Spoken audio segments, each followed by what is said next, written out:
Silakan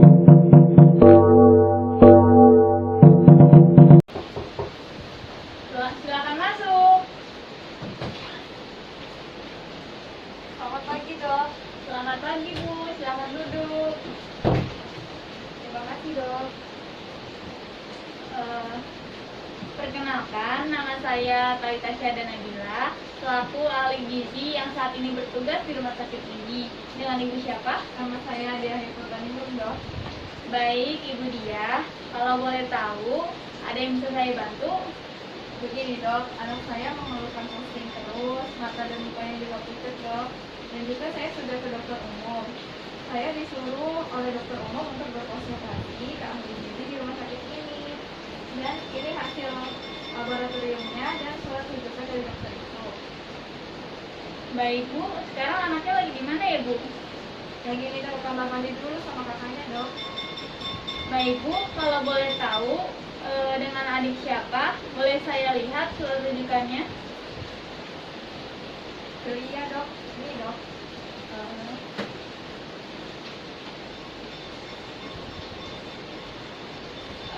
Ibu, berdasarkan hasil rujukan dari dokter dan data-datanya, anak Pilih didiagnosis medis mengalami anemia atau bisa kita sebut kurang darah. Apakah ini berbahaya, Dok? Tidak, Ibu. Anemia bisa berbahaya dan tidak berbahaya juga bila melakukan penanganan yang sesuai. Tetapi kalau berbahayanya itu tingkat kondisi anemianya itu benar-benar udah cukup parah banget. Dan sekarang saya jelaskan sedikit ya, Bu. Anemia atau kurang darah terjadi akibat kekurangan zat besi dalam darah. Artinya konsentrasi hemoglobin dalam darah berkurang dari nilai normal. Anemia tidak berbahaya dan bisa disembuhkan dengan penanganan yang sesuai dan tepat. Pastinya harus dengan pola makan yang sehat. Terus oleh karena itu, tujuan konseling gizi pada hari ini adalah mendiskusikan pola makan, mengikuti anjuran makanan untuk mencegah dan mengatasi masalah anemia pada anak ibu. Proses konseling gizi ini akan berlangsung kurang lebih 30 menit, meliputi pengkajian gizi, serta nanti penetapan diagnosis gizi dan implementasinya. Saya berharap Ibu bersedia untuk bekerja sama untuk keberhasilan proses konseling ini. Apakah Ibu bersedia bila anaknya mengikuti konseling? Iya, Dok, saya bersedia. Sebelumnya, apakah anak Ibu sudah mengukur tinggi badan dan berat badan? Sudah lama tidak, Dok? Baik, kalau begitu saya akan mengukur tinggi badan dan berat badan anak Ibu dahulu.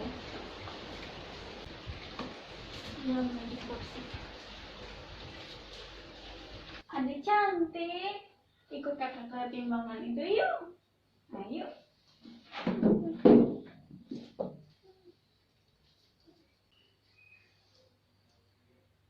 Adik cantik, nempel ke dinding ya. Badannya lurus, tegak. Tangannya di samping. Untuk kakinya lurus juga ya. Ini udah lurus. Pantatnya juga nempel ke dinding ya. Udah, matanya lurus ke depan ya. Jangan nengok-nengok. Nah, oke, jangan nengok-nengok ya. Sebentar, kakak ikut ukur tinggi badan adek dulu. Sekali lagi ya. Oke, sudah selesai. Sekarang ikut kakak untuk mengukur timbangan berat badan adek ya. Adek ada mainan di celananya? Nggak ada. Adek juga nggak pakai sepatu. Sekarang adek naik ke timbangan ya. Nah, badan lurus, tegak, matanya lurus ke depan. Oke, sudah. 1, 2, sudah. Turun lagi. Sekarang naik lagi. Oke, matanya lurus ke depan, badannya tegak.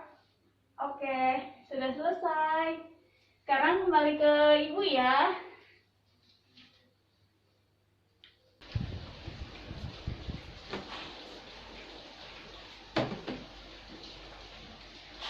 Berdasarkan tinggi badan dan berat badan anak ibu, tinggi badan anak ibu 120 cm dan BB anak ibu 25 kg. Devili tergolong status gizi normal ya Bu. Tetapi berdasarkan hasil labnya terlihat bahwa di sini Ibu dapat melihat kadar HB hanya 9,5 gram per del.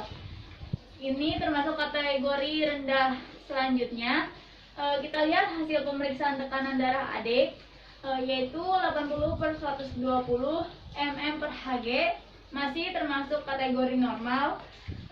Dan hasil pemeriksaan suhu adik itu 37, itu masih terbilang normal juga. Sebelum dilakukannya pemeriksaan, apakah adik Vili mengalami keluhan lain?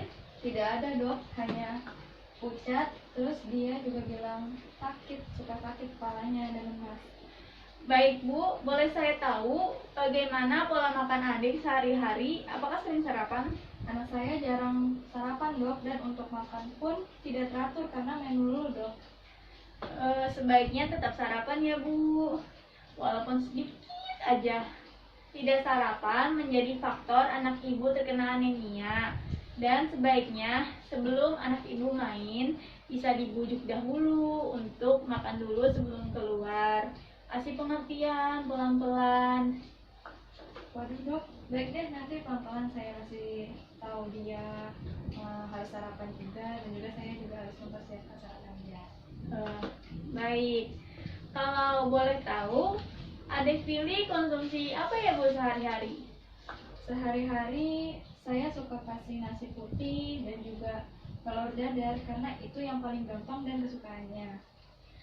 Berapa banyak nasi putih yang dikonsumsi? Berapa centong nasi? Paling sekitar 1 centong nasi dok. Apakah si adik suka mengkonsumsi sayur dan buah-buahan? Suka dok, biasanya saya suka bikinin sayur bayam, dan juga dia paling suka sama buah pisang, apalagi kalau dijadikan kolak dok. Alhamdulillah kalau si ade suka mengkonsumsi sayur. Dan untuk kolak sendiri, kira-kira berapa banyak yang dikonsumsi si ade Bu? Serta apa saja yang ada di dalam kolak tersebut? Hanya beberapa potong pisang dan hanya 1 mangkok kolak dok. Makanan apa lagi Bu yang dikonsumsi si ade? Nasi sama sate ayam dok, dan juga bakwan jagung. Itu kesukaannya dia dok. Wah, bakwan jagung ya. Kira-kira berapa centong nasi yang dikonsumsi dan berapa tusuk sate, serta berapa banyak bakwan yang dikonsumsi? Hanya 1 centong nasi dan juga 4 tusuk sate, serta bakwannya hanya 2 buah saja dok. Baik Bu, apakah hanya mengkonsumsi nasi, telur, dan nasi, sate, serta sayur bayam dan kolak adik merasa kenyang? Ya lumayan dok, kalau dia lagi masih lapar, saya suka kasih cemilan dia. Kue cookies sekitar 2 potong. Kalau malam, apa yang biasa dikonsumsi? Ya tadi dok, nasi sama sate ayam. Oke Bu. Jadi untuk makan malam, adik Vili suka mengkonsumsi nasi sate ya Bu? Iya dok. Apakah adik Vili masih diberi susu Bu? Masih dok. Diberinya kapan saja itu Bu? Pagi sama malam doang dok. Baik Bu, sebelumnya apakah adik Vili pernah mendapatkan konseling atau informasi makanan yang baik dan sesuai kebutuhan seumur dia Bu? Belum pernah dok. Oke, baiklah Bu. Saya akan ulangi apa saja yang adik Vili konsumsi sehari kemarin, mulai dari adik Vili bangun sampai bangun lagi tadi pagi. Iya dok. Adik Vili mengkonsumsi nasi telur, makan kesukaannya kolak pisang, suka diberikan sayur bayam. Terus untuk makanan tambahan seperti camilannya suka diberi cookie coklat dan bakwan jagung. Benar Bu? Benar dok. Oke. Untuk susu diberikan pada pagi dan malam hari. Benar Bu? Benar dok. Ada yang terlupa Bu? Saya rasa tidak dok. Baik Bu, saya lihat dari hasil makan adik Vili sehari kemarin memang suka makanan-makanan yang manis ya Bu? Iya dok. suka mengkonsumsi sayur, tapi hanya sayur bayam saja. Betul, Dok.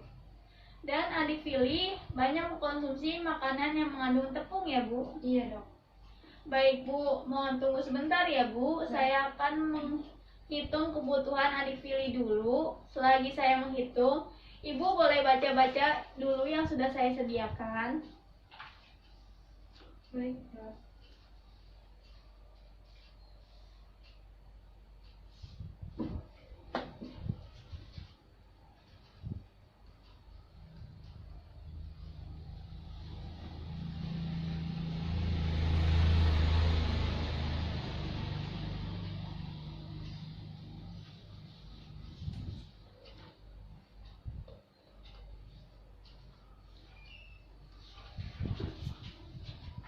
Ibu, maaf sudah membuat Ibu menunggu. Iya, Dok, tidak apa-apa. Bagaimana, Dok, hasilnya? Setelah saya perhitungkan, Bu, hasil asupan adik Vili sehari kemarin mengalami penurunan. Asupan makanan dan kurangnya asupan serat. Adik Vili sendiri jarang sarapan, yang dimana sarapan sangat penting untuk menjaga konsentrasi adik Vili dalam belajar, dan melewatkan sarapan berisiko menderita hypoglikemia atau gula darah yang rendah. Kondisi ini dapat menyebabkan gejala fisik seperti pusing, lemas, sakit kepala, dan detak jantung yang meningkat, serta menjadi faktor terjadinya anemia atau kurang darah. Waduh, Dok, saya tidak mau anak saya seperti itu lagi, Dok. Baik, kalau begitu, Ibu mohon maaf. Apakah Ibu bersedia menunggu saya beberapa menit lagi untuk menghitung kebutuhan energi dan zat gizi adik Vili?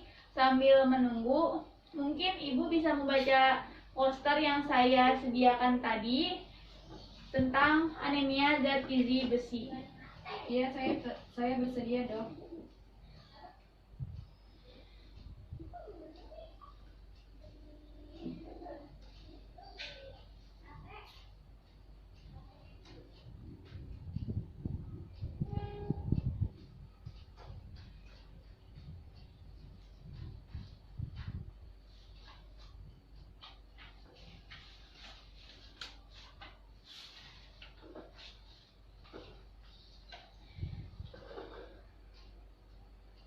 Baik, Bu. Dari hasil perhitungan kebutuhan energi adik Vili, itu sekitar 2150 kilokal ya. Jika dibandingkan dengan asupan yang adik Vili makan, zat gizi proteinnya sekitar 59%, termasuk defisit berat. Untuk zat gizi lemak dan karbohidrat hanya sekitar 80%, termasuk defisit tingkat sedang. Dan untuk zat besinya 47% ya, Bu. Ya ampun, Dok. Jadi selama ini asupan anak saya sangat buruk sekali ya, Dok? Benar, Ibu, bisa dibilang begitu. Sebaiknya jangan diulangi lagi ya, Bu. Nah, sekarang apakah Ibu pernah mendengar istilah gizi seimbang? Yang saya tahu itu gizi seimbang itu makan 4 sehat 5 sempurna, Dok. Itu biasanya didapatkan di posyandu dan saya selalu tidak peduli dengan itu, Dok. Baik, Bu, mulai sekarang saya harap Ibu lebih peduli ya dengan asupan makanan si adik, karena adik masih dalam kondisi tumbuh kembang. Tadi Ibu mengatakan 4 sehat 5 sempurna. Itu sama seperti gizi seimbang ya, Bu. Seperti mengkonsumsi makanan yang beragam, seperti ada yang sayur dan buah, karbohidrat seperti nasi, dan protein seperti ikan dan daging. Bagaimana cara melakukannya, Dok, supaya saya tahu adik udah seimbang atau belum makanannya, Dok? Begini, Bu. Dapat dilihat, saya mempunyai piring nih. Pertama, misalkan ini piring makan adek. Ibu bagi bagian menjadi 2. Setelah itu, setengah piring pertama dapat diisi dengan makanan pokok seperti beras, nasi contohnya, atau bisa kentang juga. Terus untuk lauk pauknya terdiri dari nabati dan hewani. Untuk bagian setengahnya lagi, Ibu bisa isi dengan sayur-sayuran dan buah-buahan. Tapi yang difokuskan itu sumber hewani kan, Bu? Karena dalam poster yang Ibu kasih penyerapan zat besi dari lauk hewani itu lebih cepat dibandingkan nabati. Iya, benar sekali, Bu. Apa perlu anak saya mengkonsumsi tablet penambah darah, Dok? Bisa, Bu. Ibu merasa kurang yakin bahwa asupan zat besi dari makanan yang adik konsumsi kurang cukup. Tablet penambah darah dapat menggantikan zat besi yang hilang dengan cepat, tetapi tetap harus dengan sesuai anjuran dokter umum dan spesialis ya, Bu. Baik, Dok. Kayaknya anak saya perlu tambahan penambah darah, Dok. Saya juga kurang yakin apakah anak saya sudah mencukupi kebutuhannya atau belum. Baik, Bu. Tetapi fokus utamanya di asupan makanan si adik ya, Bu. Selalu ingat gizi seimbang dalam setiap kali adik ingin makan sehari-hari. Baik, Dok.